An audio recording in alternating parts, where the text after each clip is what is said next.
الصدق بيوصلك لبر الأمان. الصدق يعني إيه؟ الصدق ده هو الأمان والراحة.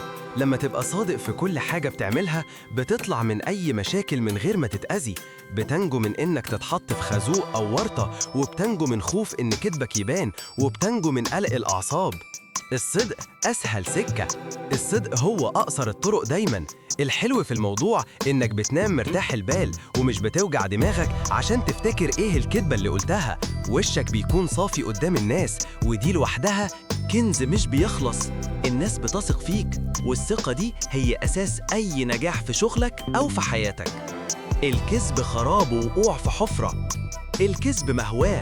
يعني إيه؟ مهواه دي زي الخراب أو حفرة سودة كبيرة. الكذب بيوقع اللي بيقولوا فيها. ليه؟ لأنك لما بتكذب كذبة بتحتاج تقول مليون كذبة عشان تغطيها، وبتفضل تلف في الدايرة دي لحد ما تغرق خالص. الكذب آخره وحش. زي ما بنقول حبل الكذب قصير.